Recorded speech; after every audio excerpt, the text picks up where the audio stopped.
connaître la Cour de justice de l'UEMOA, pas tellement, mais entendre parler, oui, j'ai entendu parler de cette cour-là. Non, je ne connais pas, je n'ai jamais entendu parler vraiment de Cour de justice. J'entends parler, mais bon, ils ne sont pas peut-être trop en activité.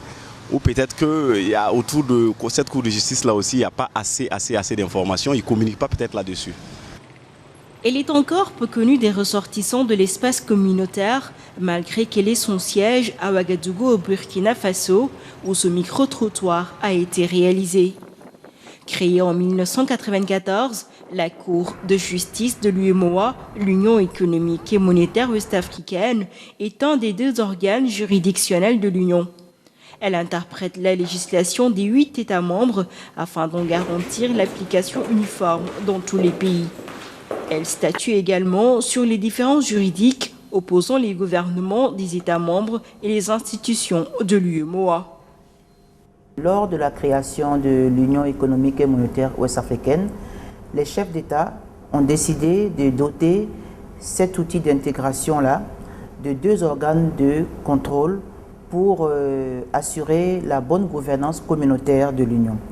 Et donc ces deux organes de contrôle sont la Cour des comptes, qui est chargée de veiller à la transparence de la gestion financière au sein de l'Union, et la Cour de justice, qui, elle, est chargée de veiller au respect de la loi communautaire à travers son interprétation et son application.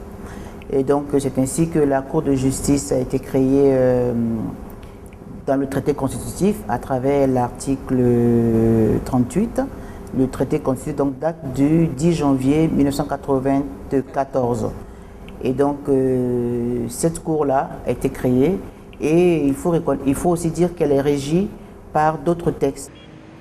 La Cour de justice de l'UEMOA peut dans certaines circonstances être saisie par des particuliers, des entreprises ou des organisations souhaitant intenter une action contre une institution de l'Union lorsqu'ils estiment qu'elle a porté atteinte à leurs droits. Basés à Ouagadougou, les membres de la Cour de justice sont nommés par la conférence des chefs d'État et de gouvernement.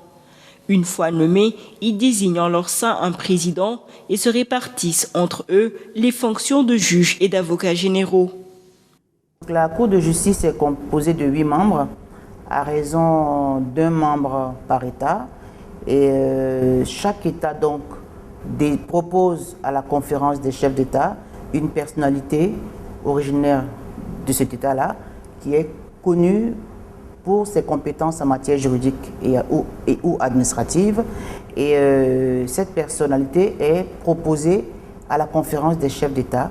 Et c'est la conférence des chefs d'État de notre Union qui nomme cette personnalité-là membre de la Cour par un acte additionnel. Et donc, quand tous les membres sont nommés, les membres de la Cour élisent en leur sein un président pour 3 ans. Il faut dire que les membres sont nommés pour un mandat de 6 ans renouvelable. Et le président, quant à lui, est élu par ses pairs pour un mandat de 3 ans renouvelable. Mais dès que les membres sont nommés par la conférence des chefs d'État, ils ne sont plus là pour leur pays. Ils sont des juges de l'Union, de la communauté, pour leur permettre de travailler en toute indépendance. La Cour de justice de l'Union rend des arrêts dans les affaires qui lui sont soumises. Son activité consiste entre autres à interpréter la législation de l'Union, veiller à la bonne application de cette dernière ou annuler les actes des organes de l'Union. Bien entendu, lorsque vous avez un texte de loi, ordinaire ou spécial, lorsque vous avez des conventions, lorsque vous avez des clauses, lorsque vous avez, en tout cas, tout est dit, qui vous lie à quelque chose, à quelqu'un, il arrive toujours dans l'exécution, de la réalisation de ces clauses-là, de ces dispositions, de malentendus des fois, non-exécution, des fois mauvaise ou mal interprétation de certaines clauses et tout, bien, ça peut créer des litiges. Et là, la Cour de justice est là pour veiller donc à la bonne exécution, à la bonne application des termes de ce traité, tel qu'elle est saisie par quiconque de ces 8 États-là y a intérêt, ou par tout organe de l'Union lorsqu'il y a litige interne avec cet organe et son animateur, son cadre ou son agent. À la Cour de justice de l'UEMOA, chaque affaire est assignée à un juge et à un avocat général. La procédure se déroule conformément à un ordre bien établi. Lorsque le juge reçoit le dossier, il y a bien sûr un pré-traitement qui a déjà été établi. Pré-traitement, ça veut dire quoi? Ça veut dire que le greffier, de concert avec la présidente, a fait procéder à des échanges entre la requête et puis le défendeur. Celui-là qui est venu poser son problème, bien sûr, il a mis en cause d'autres personnes. Ce sont ces différents échanges-là qui sont effectués et lorsque le dossier est prêt, il atterrit sur le bureau d'un juge par une ordonnance de Madame la Présidente. Donc, le juge est désigné. Et ce dernier, lorsqu'il prend le dossier, il effectue à son niveau un traitement, bien sûr, sur la base de tous les textes communautaires et sur le droit applicable. Il procède également à des échanges lorsqu'il estime qu'il faut continuer à communiquer pour pouvoir avoir le maximum d'informations avant de pouvoir procéder à la prise d'une décision. En ce moment, il produit son rapport. Dans le rapport, il ébauche plusieurs pistes. Et lorsqu'il ébauche ces pistes, il le couche sous forme de rapport et il propose des solutions. La Cour de justice de l'Union est aussi ouverte à tous les citoyens des 8 pays membres de l'UEMOA. Si, en tant que particulier ou entreprise, un citoyen a subi un dommage à la suite de l'action d'une institution de l'Union ou de son personnel, il peut saisir la Cour de justice. La Cour de justice ne s'auto-saisit pas. Il y a des acteurs qui, en matière contentieuse, tout comme en matière non contentieuse, ont qualité pour saisir la Cour. Donc le plus important, c'est de travailler à ce que ces acteurs-là aient le réflexe de saisir la Cour quand il y a matière à saisir. Comme ça, le nombre de saisines augmentant, ça jouera sur donc, le nombre de décisions rendues.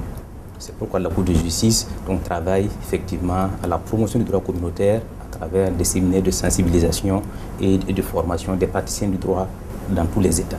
Lorsque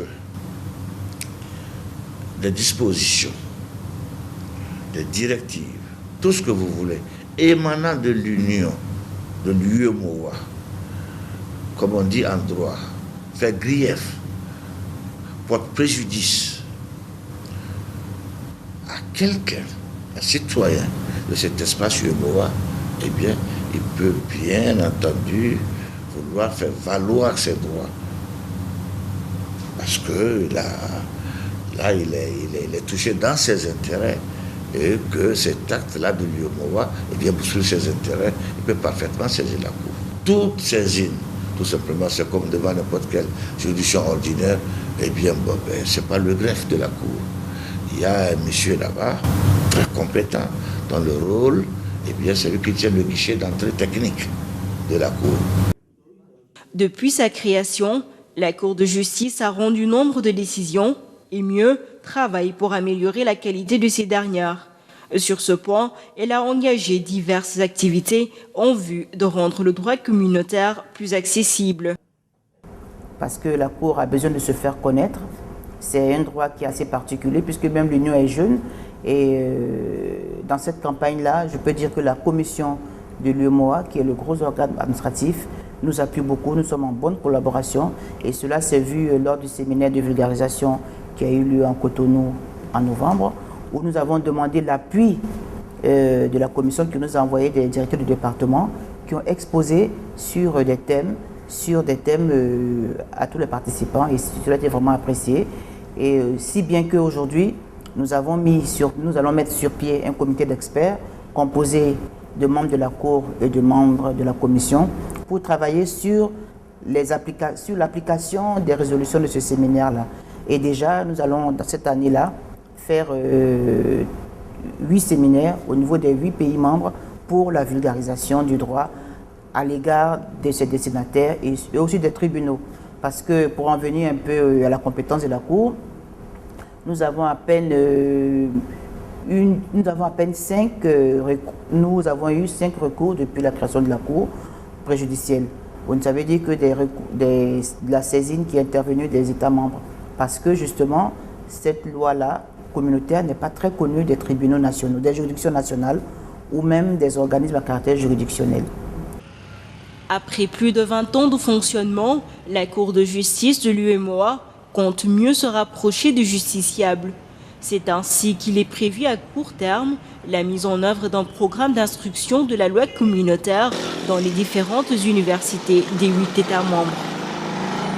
C'est un droit qui intègre l'ordre juridique national de chacun des États membres et qui doit être appliqué de cette façon, de façon constante et harmonieuse.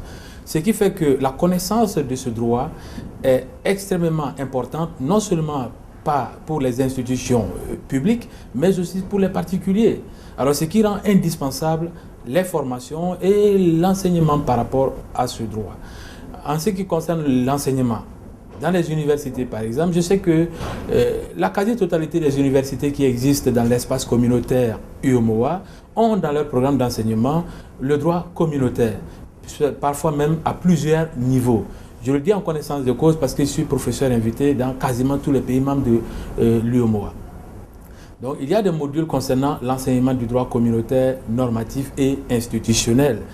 Mais il y a que cet enseignement couvre le champ académique. Donc ce sont les étudiants et les enseignants qui sont spécialisés sur les questions internationales et communautaires qui connaissent le droit communautaire. Alors que je viens de préciser tout à l'heure que la connaissance du droit communautaire doit être beaucoup plus élargie. Sur cette même lancée, un programme de codification des normes communautaires et la traduction des lois communautaires dans les langues nationales des États membres sont également prévus.